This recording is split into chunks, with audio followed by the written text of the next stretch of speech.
O céu é real. Você acredita nisso? Milhares de pessoas já afirmaram terem visto Deus, Jesus, anjos e demônios, através das mais variadas experiências. E são essas experiências que traremos aqui no canal. Por isso, se inscreva para não perder os vídeos que postaremos aqui. E a história de hoje é do ex-piloto de avião Jim Woodford. Jim teve uma experiência de quase morte depois de ingerir medicamentos para amenizar as dores causadas pela síndrome de Guillain-Barré. Jim diz que nunca foi religioso e que tinha uma visão materialista da vida.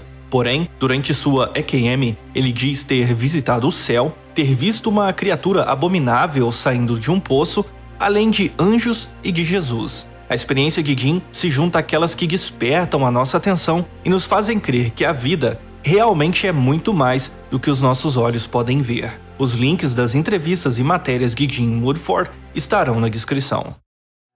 Deus era como uma coisa para mim. Eu vivia o que eu achava que era o sonho americano por excelência, com uma carreira de sucesso, negócios de sucesso. E ainda assim, eu acordava no meio da noite com um anseio dentro de mim, que eu interpretei com o significado de que eu precisava de um avião mais rápido, de um carro maior e de um barco maior. Mas um dia eu acordei e algo incomum aconteceu. Meus braços e minhas pernas estavam dormentes, e eu fui diagnosticado com uma doença chamada de síndrome de Guillain-Barré, que é um distúrbio autoimune, onde o sistema imunológico do próprio corpo ataca parte do sistema nervoso, que são os nervos que conectam o cérebro com outras partes do corpo. Isso torna essa doença uma ameaça à vida, e você pode acabar paralisado se não receber tratamento imediatamente. Muitas vezes ela é fatal. Ela deteriora a bainha de mielina no seu tronco cerebral. É como se você tirasse o isolamento de um fio elétrico e todos os sinais do seu cérebro se tornam dolorosos. E eu passei de um cara que pilotava jatos e carros de corrida para alguém completamente dependente de enfermeiras. E minha esposa, Lorraine, que é enfermeira, cuidou de mim. A dor era tão forte que eu tinha dor ao piscar a sobrancelha, e eu me treinei para piscar um olho de cada vez. Cada piscar do meu olho doía, e não apenas os meus olhos, mas também todo o meu corpo. Todo o meu sistema nervoso foi atingido por essa incrível doença debilitante. E de repente a dor ficou tão forte que eu tomei um frasco inteiro de remédio para a dor, para me dar alguma aparência de normalidade e alguma capacidade de dormir 2 ou 3 horas por noite. Eu comecei então a tomar mais medicação do que deveria. Um dia eu estava tentando reunir energia para sair da minha caminhonete. Eu tinha ido inspecionar um campo que eu estava tentando vender. Eu vi um frasco de medicamento prescrito. Eu deveria ter me tocado que o que eu estava consumindo era para parar a dor quando tomei o último medicamento na noite anterior. Bem, eu estava de frente para o pôr do sol, por alguma razão. Eu não planejei dessa maneira, e de repente, meus pés começaram a queimar, como se estivessem pegando fogo. Minhas mãos e dedos começaram a queimar, e quando aquela sensação de queimação subiu pelo meu corpo, indo dos meus braços em direção ao meu peito, eu soube que tinha feito algo realmente catastrófico. E foi então que eu disse as 3 primeiras das 6 palavras que eu acredito serem responsáveis por eu estar aqui hoje, junto com as orações da minha família. Naquele último instante, na minha consciência, eu olhei para o sol se pondo e levantei minhas mãos. Me lembro que eu estava tremendo violentamente e gritei: "Deus, me perdoe!" Eu gritei de uma parte de mim que eu nem sabia que existia. Não por medo, pois eu já tinha enfrentado a morte algumas vezes como piloto. Mas eu tive essa sensação esmagadora naqueles últimos nanosegundos da minha vida de que eu tinha desperdiçado esta bela vida que o Criador me deu e que eu nunca o honrei por essa vida. Eu estava apenas tentando expressar a minha tristeza por não ter levado uma vida melhor. E de repente eu percebi que a dor horrível que eu tinha sofrido por todos esses anos, desde o aparecimento da Guillain-Barré, tinha desaparecido. Eu me sentia mais vivo do que nunca, e a dor tinha passado. Eu me sentia tão bem que saí para fora da caminhonete e andei cerca de 15 pés de distância. Eu sentia como se um casaco pesado e molhado tivesse sido tirado de mim e toda a dor tivesse ido com ele. E então eu olhei para a caminhonete e tinha alguém nela. Eu fiquei muito bravo por alguém ter se atrevido a entrar na minha caminhonete. Foi então que eu percebi que o cara na caminhonete era eu.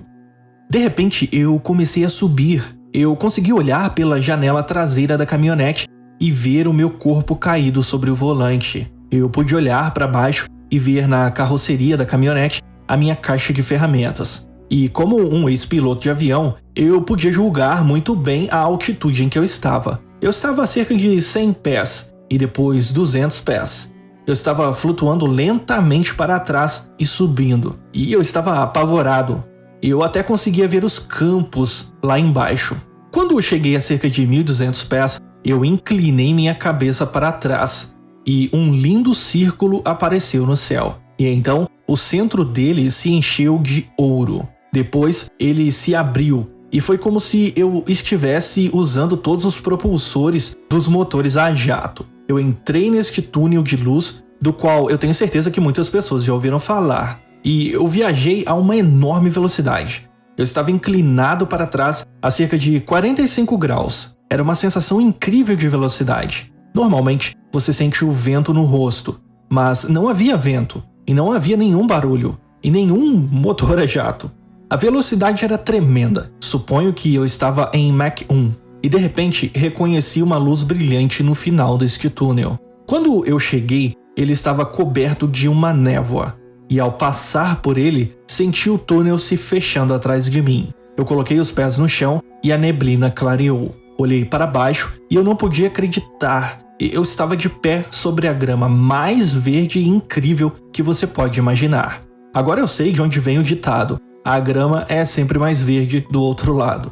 Se temos um espectro de cores na Terra, o céu tem 10.000 vezes mais. É uma festa para os olhos. Eu olhei para cima daquela linda grama que irradiava luz debaixo dos meus pés e havia como que uma linha divisória desenhada na minha frente. À direita da linha havia um lindo campo colorido. A neblina estava acumulada sobre ele. Nós, pilotos, chamamos isso de efeito solo. Havia lindas flores aparecendo nele, mas à esquerda dessa linha era muito diferente, porque aquela bela grama verde passou de verde para marrom, de queimada para preta, e depois caiu em uma fenda.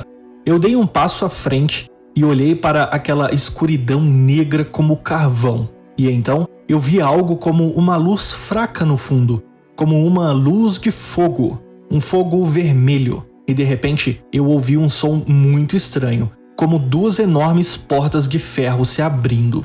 E de repente, emergindo daquelas portas, estava a criatura mais abominável que você poderia imaginar. Hollywood nunca poderia replicar o que eu vi. Eu estava vendo aquela coisa saindo e de repente comecei a sentir um cheiro horrível saindo daquele poço.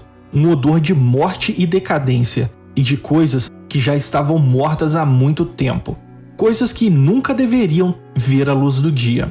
Aquela criatura olhou para mim e quando seus olhos de fogo me olharam, ele começou a subir a parede daquele poço. O seu corpo era formado por uma massa rolante de nuvem escura, com um rosto nela. Eu ouvi as coisas mais horríveis. Havia pessoas ou algo gritando dentro do corpo desta criatura.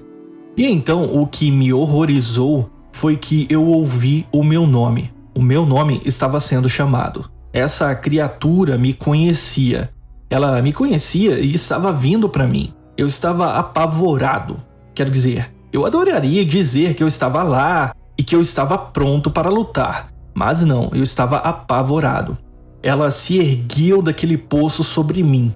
Era o rosto mais abominável que eu já vi. Ela era enorme e rosnava para mim. E havia essa sensação como se ela mal pudesse esperar para enfiar as suas garras em mim. Eu fiquei tão aterrorizado que me virei das trevas para a luz. E quando o fiz, senti essa criatura, o seu hálito na minha nuca. Eu sentia o fedor do seu hálito. E eu também sentia uma garra afiada descendo pelas minhas costas. Mas antes, se lembre que eu tinha dito que as 6 palavras e as orações da minha família que que tornaram possível eu estar aqui hoje. E as 3 primeiras palavras que eu gritei no caminhão foram: Deus, me perdoe. Eu estava em um terror absoluto e eu não tinha motivos para esperar qualquer ajuda de Deus. Mas naquele ponto, eu me virei para aquela névoa, com aquela criatura respirando nas minhas costas. Eu levantei as 2 mãos e gritei: Deus, me ajude!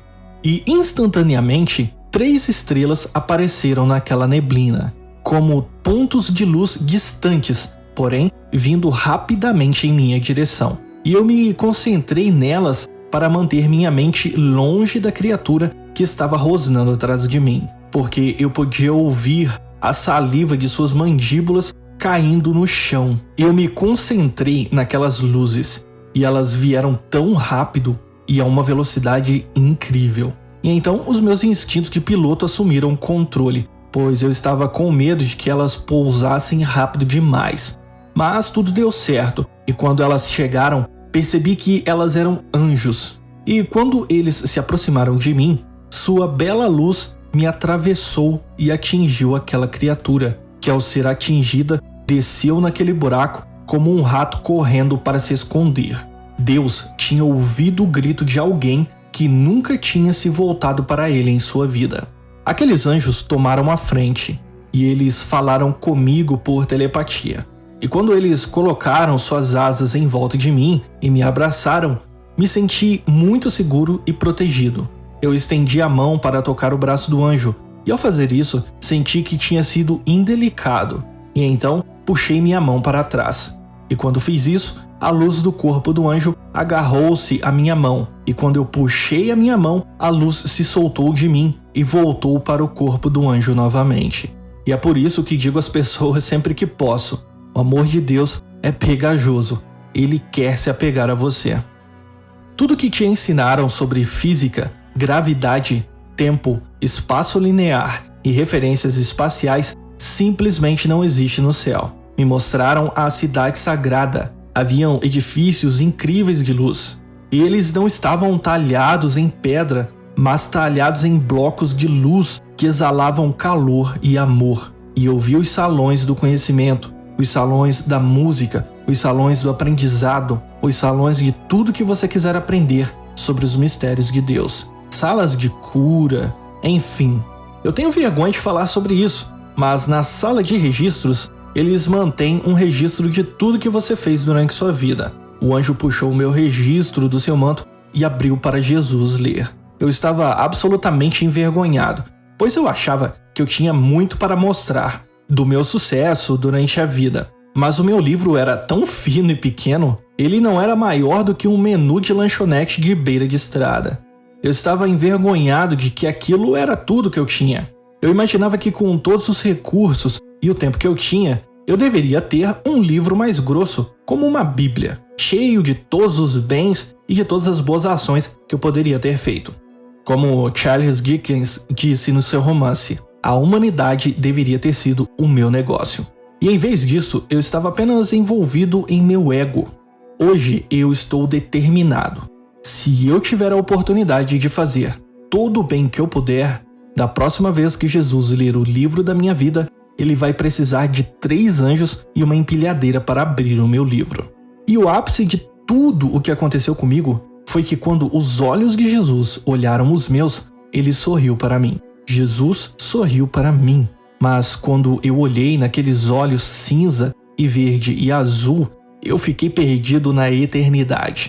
Porque naqueles olhos eu vi tristeza pela forma como eu vivi minha vida. Eu vi tristeza pela forma como nós, a humanidade, rejeitamos a mensagem do seu Pai. Mas eu também vi um amor incrível por mim, alguém que não merecia nada. E eu também vi misturado com este amor nos olhos de Jesus, perdão para mim, perdão pela vida que eu vivi e a chance para viver de novo. E eu sou eternamente grato. Hoje, a minha vida e a de Lorraine, minha esposa, são dele. E então Jesus me disse: volte e conte a seus irmãos e irmãs as maravilhas que te mostramos. De repente, eu acordei em um quarto frio de hospital, em uma maca, gritando a plenos pulmões, algo que assustou algumas enfermeiras. e eu estava simplesmente impressionado por estar vendo a Lorraine novamente. E eu disse: Lorraine, eu vi Jesus.